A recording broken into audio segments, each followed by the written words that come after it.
and welcome to episode 5 of Sorry You're a Lot. Hello. Isn't it weird that we've done 5 episodes? I mean, it's crazy. It's actually crazy. I don't actually know what we've talked about. We had a chaotic introduction to us. We talked about feeling too big and out of place. Then we talked about you being a revert and me being scared to poo in front of Scott. Oh, yeah. Same episode. That was a mixed episode. Same episode. And then last week was the politics edition. 5. I don't remember our 5th episode. 5th episode. That's wild. What are we talking about today? ADHD. ADHD. ADHD. ADHD. It's the ADHD. I always have in my, every time I say ADHD now, I always have Renee wrap her little interview. Have you not seen it? Yeah, I know what you're talking Yeah. And they're like, oh, it's me, so fun. And she's like, ADHD. ADHD. Every time I say it now. And I always say it that way. And people will either be like, Renee. Or people will be like, who's saying like that? Absolute weirdo. And I'm like, that's ADHD. It's the ADHD. That is it. So, do we want to start off with how we relate to ADHD? It's like, how are we related? Yeah, we're sisters. If anyone didn't get that already. Guess who's older? A party trick. I don't know why you still play that game. Someone likes it more than others. It only hurts your feelings. It does. I wonder if it would work now. I feel like I've got younger. Wow, sorry, do I look older? No, well, but Show me your true feelings, babe. by you saying that, you're implying that I now look old. No, I think you just look the same as you've always looked. I think I look less haggard.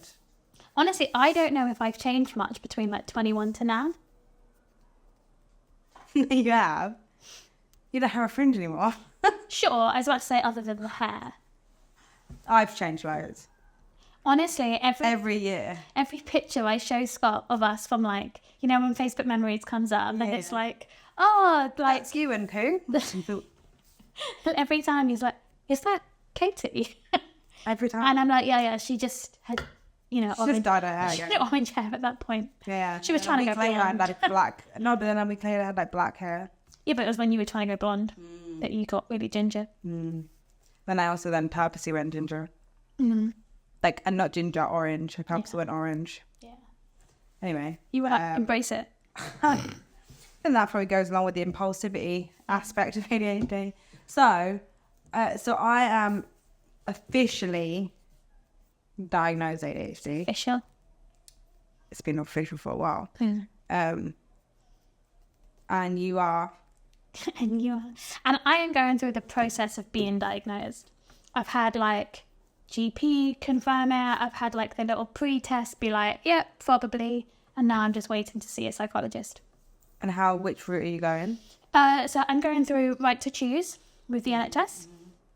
In theory, it should have been quick. Yeah, well. But unfortunately, so I was referred to Psychiatry UK June last year. I'm wondering how many people will listen to this going, Well, and literally, so Psychiatry UK got overwhelmed with referrals at the end of August. I see people on TikTok but like, they've got short waiting times. Pick them. Yeah. So then they got overwhelmed with, I can say subscriptions, with like applications and referrals. So they closed their doors. So obviously I'm like at the end of the waiting list before they shut their doors. But I've been told that I will be diagnosed within 3 months. Oh, sugar. Yeah. So That's crazy. yeah. I didn't know that. Oh, that's what I meant to say when I was talking about the forms the other day. Oh. That's why I've got to do them quickly because I'm going to be diagnosed in the next 3 months. That's crazy. Well, hopefully. Yeah. Fingers crossed. They could turn around and be like, yeah, no. You're crazy. You're just weird. Yeah, I don't know. Why are you? We've also all been through that, I think. Anyone who's had ADHD and in the diagnosis process has always had a moment being like, have I actually got ADHD or am I just insane? Do you know, I feel that about everything.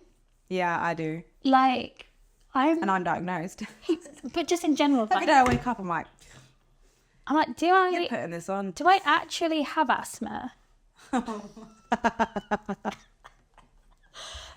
As you wheeze laugh. Yeah, like, do I actually... Where's my inhaler? Like, do I actually have Every asthma? time you laugh a little bit, we're like, do you have your pub nearby? Like, is it asthma or am I lying? And this is purely because of this one time that Saloni and I were laughing so hard that she had an asthma attack and I was still laughing that I couldn't actually do anything and she was fully having an asthma attack. And then Scott comes running in like, and I'm like, you've done this before. Yeah. Whereas I'm like, You just laughed. That's it. You laughed at me while I couldn't breathe. It wasn't you. It was because we were still joking. And so I was just stuck. I think I'd stopped joking. Well, no, you were still laughing. I'd switched from like, this is funny to, I'm going to die. Yeah, but then I also just then got nervous. Yeah, you were just like panic laughing. Yeah. It's like when you laugh at a funeral. You're like, oh, I shouldn't be doing this. But then you can't catch yourself. Have you really never laughed at a funeral? No. Okay, well, it doesn't have to be a funeral, but you've never laughed in a situation where you're not supposed to laugh. Yeah. So did I tell you about like breathing in the doctor's face? Yeah, you did. Yeah, you did. He was like, breathe out, and I breathed out through my nose, and he was like, through your mouth. And I was like, straight in his face. And in context, this is because in your asthma stuff, you have to breathe. I asked this question. I was like, why did she breathe out through? Like, why did you automatically breathe out through your nose? And it's because of your asthma stuff. I swear. And they're like, they make you do the nose thing. Nose Yeah. breath. Anyway. I took a big like nose breath then, like.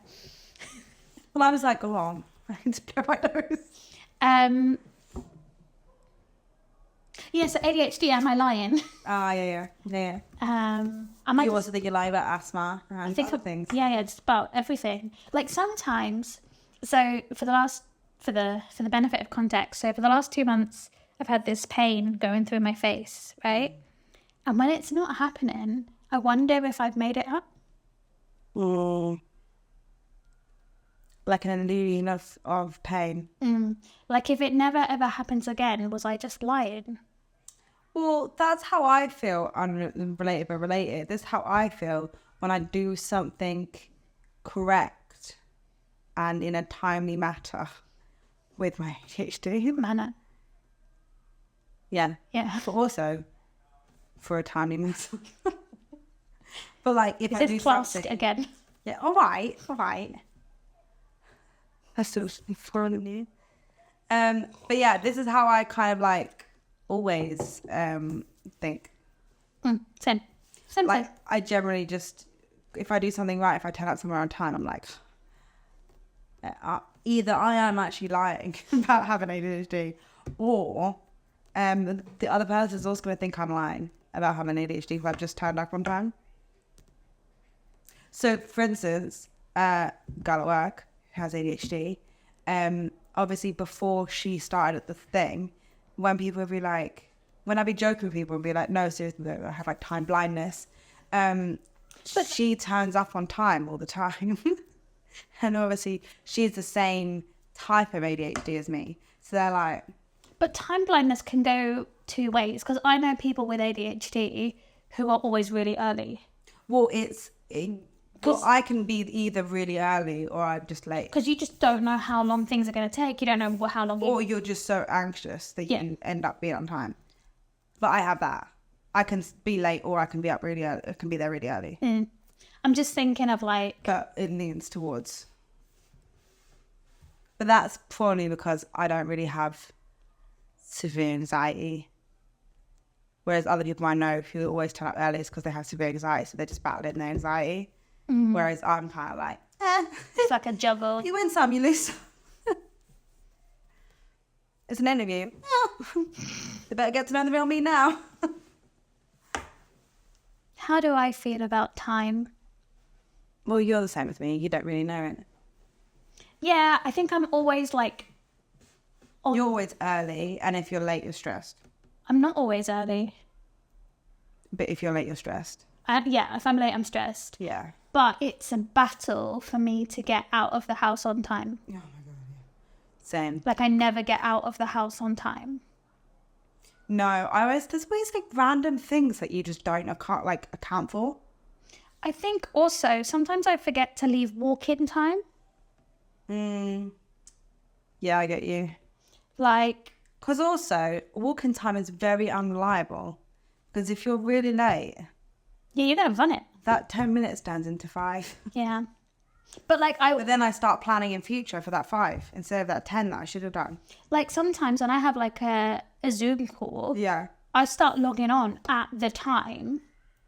Oh my god! And then like Zoom is suddenly updating. And this has bit me in the ass twice this week, where I've started logging on at the time, and like Zoom's just updating, and I'm like, I'm now like sitting here so stressed, and I'm like banging my mouse because the like computer's up, and I'm then 10 minutes late. When technology, it pisses me off. Yeah, same. It really aggravates me. Same. Because also all the other times is fine. Yeah. And it's that one, but that is why you should accompany with things that don't do it. But anyway, it's stressful. But time blindness.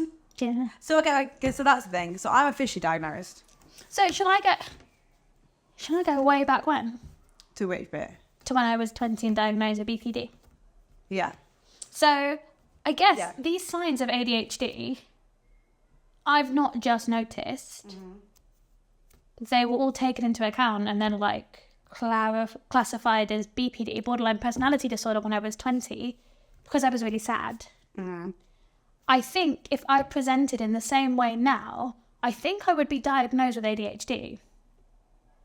I think also in the last 10 years. But that's what I mean. It's been like... But that's what I mean, because of like the... Well, even the rules that have come in place, right? That you wouldn't be diagnosed with BPD now. No. Before... 25.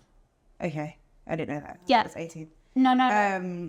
No, so I was young at the time to be diagnosed with BPD, but they now... Borderline personality disorder. Yeah. But the NHS does not diagnose now BPD under 25, and they don't diagnose it under the... I think under the... Basically, you need to be assessed twice. Mm-hmm. It's not just one psychologist. It's like... So, that was like, 13 years ago. Almost 14 years ago. Obviously, the world... Yeah. Am I right in saying that borderline and ADHD have almost the same symptoms? Like borderline is created. Yes. But like ADHD is kind of like born with. Yes. Or born with, or from early. So they present very similar. And so BPD, there's an extra... So what is impulsivity in ADHD? Is that mania? Is like risky behaviour in BPD. Yeah. But in the context of BPD, they mean things like being reckless with alcohol, with sex, with, going out late at night, I don't mean that with ADHD. But the risky behaviour in particular it's putting yourself at a harm to avoid feelings of abandonment or something. It's like ADHD, you're putting yourself in harm's way to feel dopamine. Yeah. Mm-hmm. So I think they present really similarly. One is like avoidant and one is like chasing. Dopamine chasing. Yeah. Okay. But like that abandonment issue is like a really big thing in BPD. And interestingly, so I've thought I might have ADHD for a long time, years now, but sitting next to you, I always thought I can't have ADHD if Katie has ADHD. But also not just because of me. No, because of you. No, but I mean not just because of me, because I'm the stereotype for ADHD is the ADHD that I have. Yeah, you're very classic presenting. It's not because you're sat next to me all the time and they're like, she's fucking mental. It's fine. She's crazy. You don't have anything but it's the same way as I didn't think I had ADHD at the time because I was always compared to other people. Yeah. And also the stereotype was little boys in school. Yeah. So because of that, and then I went down this rabbit hole, I talked to a load of different people, and I was I remember, do you remember, last year, I made, last May, you helping me make the list, and, Pros and cons. I went, pros and cons, but and I went into the doctor with this like massive list of why I think it's ADHD and not BPD. And like, I've got all the way through this list and I'm like, do you need to hear anything else? And he was like, no, I agree with you. You said the 3 of those things and I'd already agreed. Like, you've just come in and at 100 miles an hour told me like every mental thing about you. And I said, I agree. I see it. But it's what was a journey to get BPD, binned off and get diagnosed with ADHD. It's not that straightforward. And now I might just end up with both. And like, which is less than ideal. It's not brilliant when BPD affects your life. Like it's I think it's considered the second most serious mental health condition, and it's never fit me. Yeah, it's never fit me. I've never agreed because I've never had anything in the risky behavior column. And what is mania for me is insanely productive. Not to say mania in BPD isn't productive, but mania in people with BPD and bipolar is things like they jump off of buildings because they believe they can fly. In that piece of mania, they really believe that. It's like an alternative reality. And I don't have that. I make a load of plans. You'll get like a month's worth of work done in a day. I make loads of plans. Like I might... You schedule shit. I bake a load of cakes for an event that's coming up. Or I start a whole new business. Like... You make granola. It's a productive mania. I'm like incredibly optimistic and enthusiastic about what's to come. And it lasts a couple of hours. And then I'll probably dip and crash. And it's not mania in the way that it's described. And when I was talking to the community mental health team, I was saying like, maybe I'm an outlier, but I've run my own business successfully for 8 years. I'm in a long-term relationship. We've just bought a flat. Like nothing about me is saying BPD. When you first were diagnosed with BPD though, because obviously it was ages ago, how did you feel about being diagnosed? Because I know that you have mixed feelings about it now, but I feel like even when people talk about BPD, they don't really know what it is. So similar to how I had like ADHD put on me, how did you feel getting the BPD diagnosis? Because obviously ADHD wasn't even a consideration. It never made sense. I was always like, but I don't fit. Like I've always described it as like, it's an ugly coat that's not the right size. I was never convinced it was mine. The psychologist said it was mine. And I was very sad. I was very, very, very sad. You just wanted help. And hey, I felt too deep in the sad to really know. And so if this medical professional, when I've said, are you sure? They've been like, yes, 100%. Like, annoyingly, in hindsight, ADHD, you just feel emotions very intensely. And like where you're in one, you're in it. Like you feel one emotion at a time and you're 100% in that emotion. And I was sad. You can't necessarily get out of it. And I was sad. But even when I was talking to the community mental health team last year, I wasn't saying like, oh, I just want you to like rip off one label and stick on another. Replacing it. But like, I'm like, re-diagnose me. I'm happy to be I'm happy to go through the reassessment if that's what I need to do. But they were like, that's not how it works.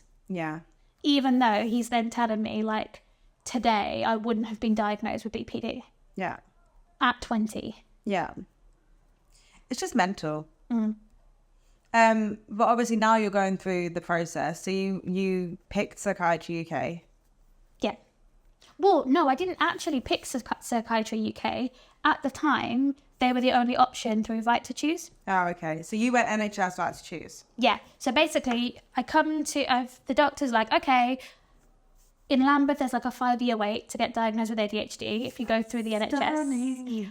Or you can go through Right to Choose, which is about 6 to 9 months at the moment. And I said, oh, I'll do that one, please. And he said... Because also doesn't cost you anything. I'm getting private treatment for free. So I was like, okay, I'll do that one. Yeah. And then... They got full up. Yeah. And now you're just on the list. Yeah. But it's still less than 5 years, so...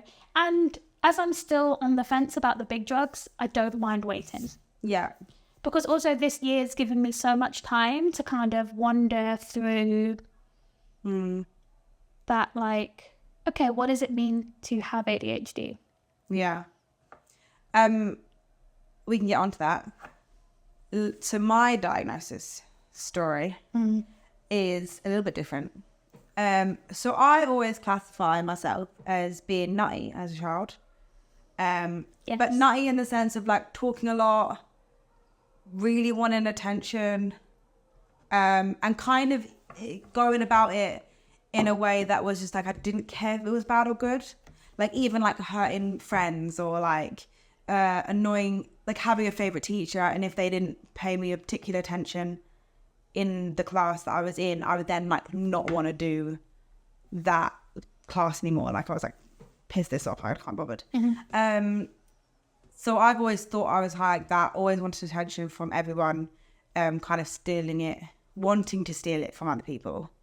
And also I didn't really see myself as like academic, so I just thought I was quite dumb and just like, obviously in hindsight I'm not there yet, I know that's like not true, but like I just always thought that I was like the dumb kid, and I was like overcompensating with like, because everyone always used to say like, well, I was gonna say, I was always like the one like, oh, I love Katie, she's so funny, like she's got such humour about her, which is true. But like I always had this like really deep insecurity about like, and it's not being good enough for someone, or like not being deserving of attention. But it's also hard, right? Because I was super academic. Yeah. And I know that you struggled a lot with being referred to as Saloni's sister. Well, yeah, when I first started at the secondary school that we went to, the first thing that a teacher, because I wanted attention in my own right. Yeah, of course. I didn't want attention because, like, and it wasn't like, oh, I'm gonna like, it's not because I didn't want you to get attention. It was just because that gave me, now I know, it gave me dopamine. Yeah. It filled my brain. I was like, my drain. It filled my drain and it filled my brain. But like, unless I was super interested in something, it kind of, and it's, sorry, I just touched my mind again. But also I think that was annoying is that I never really had any particular interest in things. So I was creative, but I didn't really have any interest in any particular thing. I also can't remember much of my childhood. I just have snippets of things. And it's only when we compare notes that I'm like, oh, wow, I don't remember that happening. Or I've just completely blocked out loads of time. So I've always, looking back now, I'd be like, yeah, I've always had ADHD, 100%. But the reason I was even diagnosed was I went to uni, immediately hated it, because I went there for something that I was really interested in. However, it wasn't even like it was too academic, but they were forcing a lot of paperwork on, or a lot of essays for something I was supposed to be doing acting. Like that was the vibe.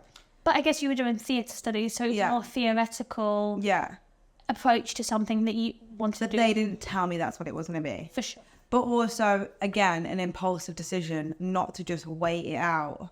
Because I tried to get into drama school at 18, and now I know historically that no one ever gets into drama school at 18. You're supposed to go out and live a little and then come back. Yeah. And in hindsight, I should have just done that. But I was so like, gonna reach that adulthood. So I did 1 year of uni. I kept failing this one particular class. The first time I failed it, I hadn't done any revision, hadn't worked it. So I was like, well, that's why I failed it. So I then was in second year and I redone that exam. This time I actually studied. Like I was 24 hours in a library, like 20 Red Bulls, really, probably loads of coffee as well, like really on it. And I really studied, and I got less of a grade than I got the first time when I hadn't studied. And that's when I was like, something's not right here. So I thought, I'm just dyslexic. Don't know why I went that way, but I was just like, well, something's not computing. Yeah, you have the thing with numbers anyway, don't you? Yeah, which I only come to terms with in the last like year or so. That I have dyscalculia. I've decided that I have dyslexia because numbers really do just jumble up with me, and I just like I get very flustered. I can do probably like basic addition, but I do just get really like out loud. What do you mean? So like, if people are talking numbers at me, I'm done. I have to write it down. But so when you say like basic, what did you say? Basic addition. So could you like? Do you mean like even just in your head you could do like 9 + 7, fine? Yeah. But like a weird way, but yeah. But like, what's a weird way? So like 9 + 7, I would take the 1 from 7 and make it 6. Yeah. And then I would have 10 + 6. Yeah. That's not a normal way to do it, apparently. I saw it on TikTok. Anyway, we don't need to get into this. So if you were going to do like 27 + 9. Yeah. You would make I would take the 3 out of the 9. And make it 36. What do you mean that's not a normal way? So what do you mean make it 36? Where do you get 36 from? Because it's 27 + 9. No, but I hadn't even got there yet. I'd taken the 3 out of the 9 and made it 6. To make it 30. And 30. And then I'd done that, but I haven't got to 36 yet. So you just saying 36, I was like, what? So I'd done the maths in my head before I said it out loud. What do you mean that's not a normal way?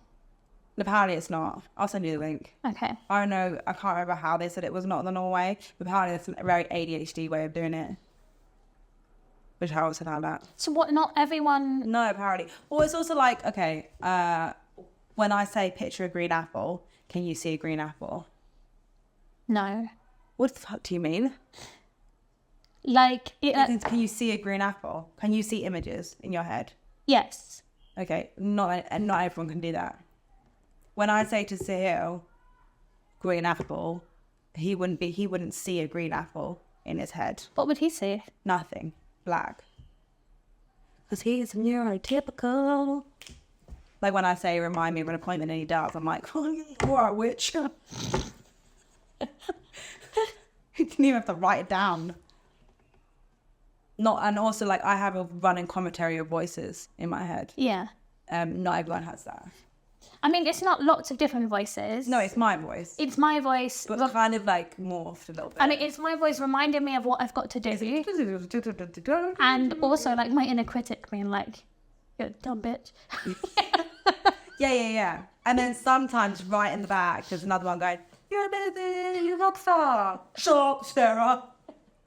Okay, maybe I do have a couple of voices in my head. It's a couple of it's one voice, a couple of different beauties. But not everyone has Perspectives. Not everyone has that. But that goes on to ADHD. So I had a thing of numbers, kind of numbers. I fucked up the whole with the exam. So it's just silent and dark in most people's heads. Well, they have attention, so they can. Well, it's not lack of attention, but they have like. They pick up on outside things more than internal, so they just aren't hearing it or seeing it. Like I see literal images of every single thing when I say things. Whether it's just spelling out letters or something. Anyway, this is unnecessary. But some people are just, it's blown my mind for a while that some people just have nothing. Gone. Not even a random song somewhere. Do you ever think... Which is depressing. Do you ever think about the other... Well, okay, so I often sit to myself, like, after probably having a little chat with myself. Yeah. Like, isn't it wild that, like, there's 8 billion people in the world all, like, living this in their heads experience? And now you're like, no. What do you mean? Oh, so you've been thinking constantly about all the people that have been thinking to themselves, having a little conversation about themselves, and now I'm telling you that actually only 7% of the population does that. Yeah. Yeah, it's crazy. Because, like, I think a lot about being the main character, like, in my life. Like, I'm, like, leading this show. Mm-hmm. I think... And you have the commentator and it's... Yeah. Yeah. And then I think about other people. Commentator. Narrator. Yeah, something. What do you do? One is a spectator of sports. Yeah, I was like... I guess it's a sport. Sometimes commentators are mean. Yeah, well... narrators are normally a bit like witty and funny. They're not necessarily mean. They're not, the narrators are not really the only dumb bitch. Whereas commentators like, what did you study?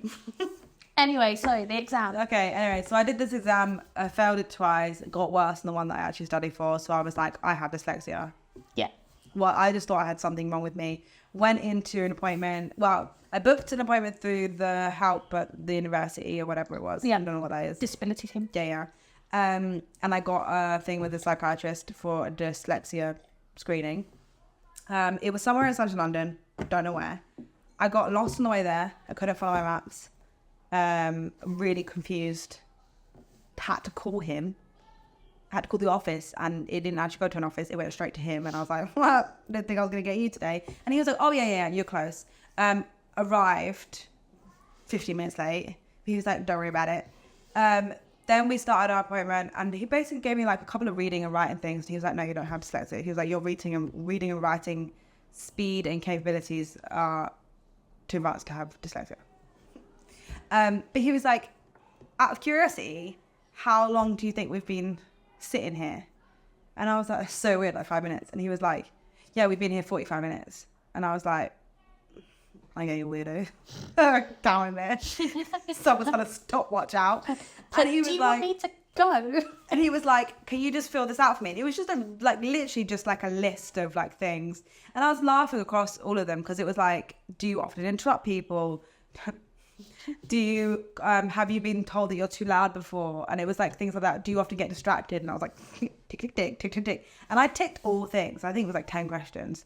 And I ticked all of them. And I was like, that's hilarious. And I go back, I'm like, that's crazy. It's like my personality. And he's like, yeah, so I think you have ADHD. And I was like, no, I don't. And he was like, I think you do. Then he started talking about his sister and how his sister has ADHD, and talking about how like she like has always had it, and that's why he got into the industry that he's in, because like he wanted to make sure that people like her got help or what, something like that, right? It was a cute story. But then he was like, she's really strong, capable, and like, you know, she's managed her life. And I was like, oh wow. And he was like, so I'll send you a diagnostic report. And then that's the thing. He's like, because you don't need medication, right? Because like you seem really well put together and like, you know, coping well with life. So you don't really need it, right? And obviously the doctor's just said that to me. So I've gone, yeah, you're probably right. Also, he's talking about his capable sister, and he's gas at me and telling me that I'm a strong, capable person. So I left there being like, I'm a strong, independent person who has ADHD. Wait, what? And then I then spiraled. Maybe 3 years. So I dropped out of uni, spiraled for other reasons as well. Made a lot of impulsive decisions, heavy drinking, doing all the vibes, living it up, ruining and burning relationships, and also just making a lot of crazy impulsive decisions. And then I basically done a lot more research on ADHD, women present ADHD, but also just ADHD in life. So I was like, I think I need to go on medication, or at least get like CBT or something. I need to do something about this because I'm, you know, toxic. And I went to the GP and they went, yeah, there's nothing here about your ADHD. And by this time, I think I'd moved, like changed GPs like 3 times. I was like, well, I have the diagnostic report here. Like, it's an email, like I'll just send it to some accredited person, whatever. I even emailed the guy that did the test 3 years prior, and he was like, yeah, I'll send you a new copy. Like, it's fine. And they were like, straight up, no, like it's not happening. Like, you have to get re-diagnosed again. And obviously I didn't know anything about waiting times. I didn't know anything about it. I was like, oh, I'm crazy. And they'd said to me, because I'd been diagnosed before, it'll be quicker. I'll go basically straight to the front of the queue because I've already had the whole process done. And it will just be basically like 3 months, whatever. When I put through all the forms, I got a call being like, oh, cool, send us over your diagnostic report. I remember her, like, I remembered her name. I don't remember now, but I remembered her name at the time. And like, she'd been like, oh yeah, like I'm the like head person. Like, I've sent all the information, just send me your diagnostic report and then I'll like be in contact. And I didn't hear anything. And I called, I think I got like a letter to be like, you're on the waiting list. like, don't worry, on the waiting list. And I was like, okay, cool. And then it did say on the letter, like, it can take up to 6 months, right? So this was like, I think it was just before my birthday in May, right? So I was like, okay, whatever, it's fine. It got to December, and obviously ADHD. I was like, oh my God, that was in May. Like, I should have heard something by now. So I called the ADHD clinic and they were like, we have no record of you at all. And they were like, call back tomorrow. You can speak to the head person. Did it happen that quickly? What do you mean? Because I remember it was like 5 years. Oh, no, we're getting there. Oh, okay. This is, it's getting there. So I called them in December and was like, what's happening? And they were like, there's no record. Call tomorrow. You can speak to the head person or whatever. And I actually got a call from, I then called the next day and they were like, yeah, there's no record. Actually, let me check this. And they checked my name and they said, oh, you've been discharged because you didn't respond to something. Or they said, like, you didn't respond to a letter or an email or whatever. And I was like, well, I've had the same email and address for this whole time. So what do you mean? And then so they were like, sorry, you're going to have to get put on you need to go back to your GP. So I went back to the GP. I don't know how this happened, but I had the exact same GP as the person who put me through for the diagnosis. He was like, that's absolutely ridiculous. He was like, and this is the first time anyone's listened to me, so that's even more wild. Because also when he was telling me about a hunchback, he was telling me that, like, I'm just gonna be like this forever. And he was like, just lay down like on a flat surface, you'll be fine. So it was this contradicting information. But he basically said, like, he was like, that's absolutely ridiculous. I'm going to email them. And he emailed them and I got a call from the lady who had said to me it would be a quick process, literally the next day. And she was like, oh, I don't know what's happened. I'm so sorry. Like, we got the email from your GP. I'm really sorry. I don't know how you've been discharged. Like, apologizing. And then she was like, basically, like, you should have sent someone your diagnostic report. And I was like, yeah, I sent you my diagnostic report. And they were like, oh, no. And I was like, yeah. And I pulled up the email where she'd responded. So it's not like she never replied. You've got the receipt. I was like, this is your email. She's like, oh, I'm so sorry. I don't know what happened there. So, like, I'm like, oh, okay, cool, whatever. So what's the process? And they were like, okay, well, we're going to put it through. But there's an even longer waiting list now. There's an increase of diagnoses. Yeah. Whatever. So it could take up to a year. But again, you've already had the diagnosis, so you won't have to go through the process again. And then COVID happened. And everything got shut down and everything was put on hold for like 3 years. And at the end of, so that's now 4 years have passed. I got a letter being like, you're still on the waiting list, kind of when things started opening up. And by that time, I was pregnant. Yeah. And so even if I wanted medication, I couldn't take it anyway. But they still had me on like the list. But basically they were like, call me when you're not, should I wait for that to stop ringing? Yeah. Call me when you're not pregnant. And I was like, I can't call you when I'm not pregnant because you're supposed to just get in contact with me. I'm still on the list, right?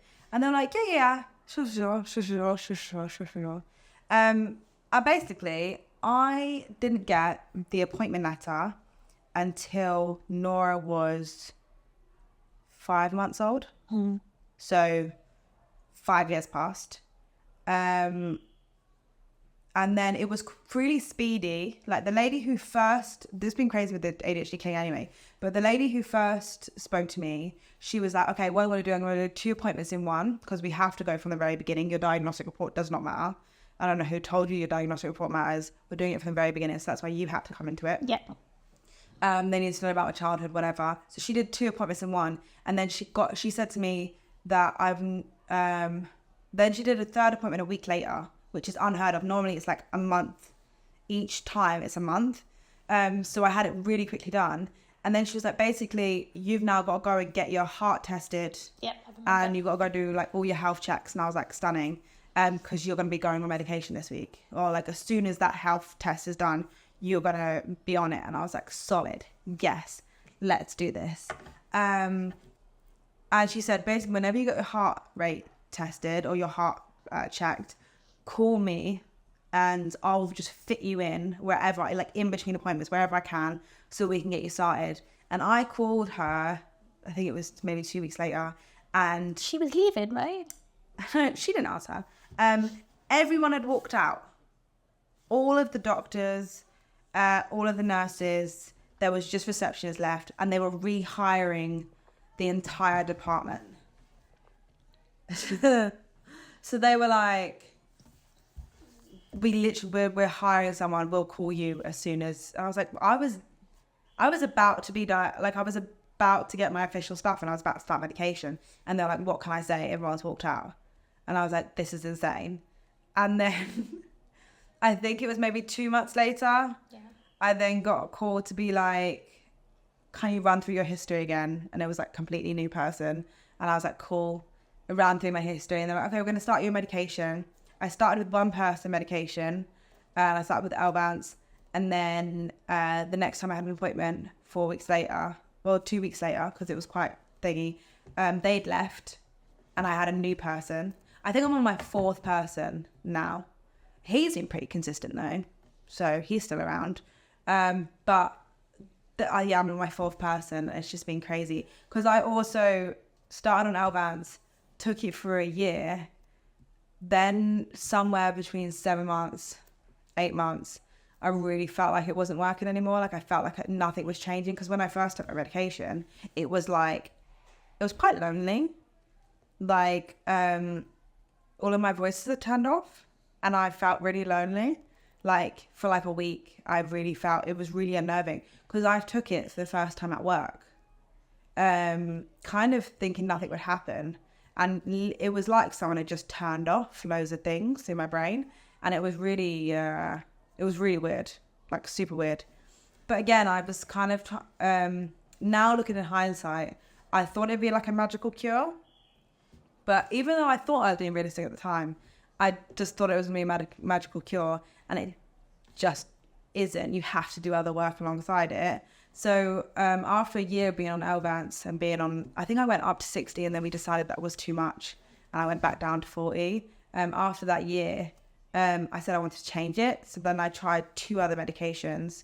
One of them, awful, made me really like crazy with anxiety, did not like it, made me really like actual shaky. And the other one, it was like you take 3 times a day. And I would only ever take 2 of those tablets. Whether I took the morning one and the afternoon one, or I took the afternoon one and the evening one, but there was always one that I missed, so I just wasn't getting the full dose. And then when I did more research on it online and looked at other people's experiences, I decided to go back on Elvance with a whole new psychiatrist. And I basically ended up, I'm back on Elvance now. I think it's the best one for me, but I do have to do other work alongside it. I'm also more gentle with myself on like terms of when I take it and like how often I take it, purely because of the medication shortage. Because that's a joke. Can I ask you a question? Yeah. Whilst we're still talking about like starting medication, so many people I know that have taken the big drugs for ADHD have like gone through almost this like grieving process where they're like, oh, this is what my life could have been like if someone had noticed. I'm yes and no on that. Like I get it. Mine was more, I guess like for lots of people they're like, oh, I've been called lazy all of my life, and I wasn't. I was deficient. Yeah. Whereas I'm still quite lazy. I think it was more that like I was finally getting things done. I think it was quite emotional for me. Like, and when I say getting things done, I mean like I had a to-do list and I was managing to actually tick things off of it. But again, things started to slow down and I wasn't being as productive as I would be on other days. And that ended up kind of making me more upset and annoyed. I do think, so I've always had a problem with my anger. Always have. Even when I was younger, I would always be getting into fights, right? Yeah. And I've always had a temper. I do snap at people quite a lot. I don't mean to. I'm getting it now, but I think that's just because I'm older. But that is something that I really realised was with medication, how less snappy I was. And that was like so me and my husband would like snap at each other. But he would normally be snapping back at the fact that I was like biting his head off or something. But the first couple of arguments that we had, or first couple of times that he snapped at me after I started taking my medication, I was like, are you okay? Like, are you all right? Like, what's happened today? And he was really taken aback by it because, like, normally it's just like, da, da, da, and then we're kind of moving on. But I was so much more calmer and so much more, like, less stressed that, like, I was able to be like, hang on a minute. Like, something's, like, not right here. Yeah. And it made me realise that he snaps just as much as me. The moral of this story was I was never the problem. But like, it meant that we could address things in our relationship where we were like snapping at each other. And it wasn't necessarily, I always put myself down on that. I always was like, I'm the one who snaps. I'm really angry. I have a temper. Like, even when I get into arguments with people, I'm like, oh, it's me because I can't control it, right? Whereas with medication, I'm able to be like, sorry. I was like stroking. With medication, I'm able to be like, oh, actually. Yeah. But I did have a mourning process in terms of like productivity and like actually, even the calmness of things, like how many situations maybe could have been avoided. Yeah. If I wasn't so like shouty and aggressive. But also a lot of the time, like, so ADHD symptoms, especially in women, tend to go through kind of like hit a peak with like hormonal changes. So like there's a big one in puberty, there's like another one when you're like reach 25-ish. Then there's like pregnancy, ovulation, like things like that, right? And then you have like perimenopause and then menopause. So you have like, these are supposed to be like unmanageable times. Well, there's something about if you have a period and you have ADHD, that is it through your luteal phase the week before? I think, is that the week before your so after ovulation, beginning before your period, that's supposed to be, there's research now to suggest that women should be up in their dosage before their period starts, because during that luteal phase, the kind of, I guess, with the hormone spiking or the combination. Your dopamine levels decrease. Yeah. And estrogen. I don't know the science. I'm going to step back from the hormone it's conversation. literally still in like the process. Like there's literally like I think there's been like one study on it, and it's because of over years of like women being like, oh, I've realized that there's like my ADHD symptoms are really bad during that time. Yeah. But it's also like, you know, when you have a day where you're really emotional and you're really teary and then your period comes and you're like, oh, I'm not crazy. Yeah. It's like that. But you're also on medication. So it's like, oh, what the fuck do I do? I think this is all really big stuff that we're probably going to have to pick up next week. Cool. Just to round this off. Obviously, there's a big issue right now. Well, it's since December or whatever. There's a big issue with like shortages of medication, right? I'm still on the fence about whether or not I'll do the big drugs. Understandable. Like, I went into the process being like, I think that I would love someone to give me a tablet that's going to just make me like, 100 times more productive. But I'm actually, that's kind of one of the reasons I'm working with the ADHD coach at the moment, because I want to be able to give, the biggest thing I'm working on with the ADHD coach is giving myself some grace, because I expect like hyper-focus days from myself every single day. Yeah. And then I feel like shit when I've like burned through it all and I'm like crying on the sofa. And I beat myself up about those low days. So I kind of want to learn to do the work as well. Yeah, before I'm like, oh, stick a tablet in it. Because it's funny you should say that, because obviously I never thought about this stuff before taking medication, right? And obviously didn't think about pregnancy. I didn't think about anything. And I was saying to before I got signed off to go back onto GP control of my medication, I'd said to the ADHD clinic, I'm really like nervous about having to stop medication if like we start like trying and we're still off if I get pregnant. So because of that, I was a bit nervous. He was like, honestly, I recommend like if you know that you want to start trying or whatever, do in like a year, you really need to start getting into like a routine, like start like thing. No help with that. Yeah. They're still trying to hire like a therapist on that. You need to sort it out, but yeah, no advice or whatever. But yeah, there was like, he was just like, you need to like, I think you should really do the work outside of the medication so that it's less of an impact on you.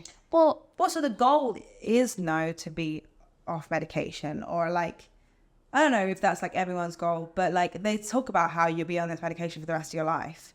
But like my goal isn't always to be on that, because also I'm happier without medication. Well, I just feel like it's really big drugs, and I just think that... Oh, I don't think that. Yellow.